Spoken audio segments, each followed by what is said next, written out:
ఒకప్పుడు 3 లోకాలలో దేవతలు శాంతిగా జీవిస్తున్నారు.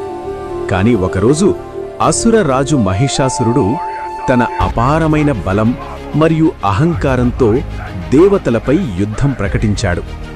భీకరమైన యుద్ధం జరిగింది. అసురుల భారీ సైన్యం దేవతలను చుట్టుముట్టింది. చివరికి దేవతలు ఓడిపోయారు.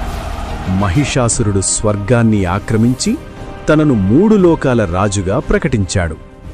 దేవతలు తమ స్థానాలను కోల్పోయి బాధతో తిరుగుతూ ఉన్నారు. ఇంద్రుడు మరియు ఇతర దేవతలు కలిసి బ్రహ్మ, విష్ణు, మహేశ్వరుల దగ్గరకు వెళ్లారు.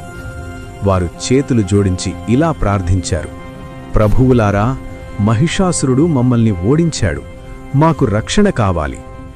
దేవతల బాధను విని త్రిమూర్తులు కోపంతో మండిపోయారు.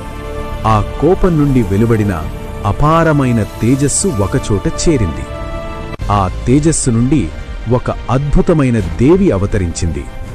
ఆమె కాంతి సూర్యుడి కంటే ప్రకాశవంతంగా ఉంది. ఆమె చేతులు అనేకం, ఆమె రూపం మహోన్నతం. ఆమెనే ఆదిశక్తి, చండీదేవి. దేవతలు తమ ఆయుధాలను దేవికి సమర్పించారు.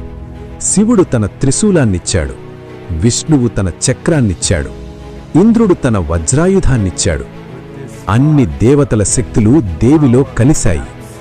దేవి సింహంపై కూర్చుని యుద్ధానికి బయలుదేరింది. ఆమె గర్జనతో 3 లోకాలు కంపించాయి. ఈ విషయం మహిషాసురుడికి తెలిసింది. అతను కోపంతో మండిపోయి తన అసుర సైన్యాన్ని యుద్ధానికి పంపించాడు. భారీ రాక్షస సైన్యం దేవిని చుట్టుముట్టింది. కాని దేవి ధైర్యంగా నిలబడింది. ఆమె ధనస్సును ఎట్టి బాణాల వర్షం కురిపించింది. వేలాది రాక్షసులు ఒక్క క్షణంలో పడిపోయారు. దేవి సింహం కూడా యుద్ధంలో దూకింది. దాని గర్జనతో అసురులు భయంతో వణికిపోయారు. మహిషాసురుని సేనాధిపతులు దేవిపై దాడి చేశారు. కాని దేవి వారిని ఒక్కొక్కరిని త్రిశూలంతో మరియు ఖడ్గంతో సంహరించింది. యుద్ధం మరింత ఉగ్రంగా మారింది. చివరికి మహిషాసురుని భారీ సైన్యం పూర్తిగా నాశనమయ్యింది. ఈ వార్త మహిషాసురుడికి చేరింది. తన సైన్యం నాశనమైనట్టు చూసి అతను స్వయంగా యుద్ధానికి వచ్చాడు. అతను ఒక భారీ ఎద్దు రూపంలో భీకరంగా గర్జించాడు. భూమి కంపించింది. దేవి మరియు మహిషాసురుని మధ్య భీకరమైన యుద్ధం ప్రారంభమైంది. మహిషాసురుడు తన రూపాన్ని మారుస్తూ పోరాడాడు. ఒకసారి ఎద్దుగా, ఒకసారి సింహంగా, మరోసారి ఏనుగుగా అనేక రూపాల్లో దేవిని ఎదుర్కొన్నాడు. కాని దేవి ధైర్యంగా యుద్ధం కొనసాగించింది. చివరికి దేవి ఉగ్ర రూపం ధరించింది. ఆమె చేతిలోని త్రిశూలం మెరుపులా ప్రకాశించింది. ఒక్కే దెబ్బతో దేవి త్రిశూలం మహిషాసురుణ్ణి ఛేదించింది. అసుర రాజు భూమిపై పడిపోయాడు.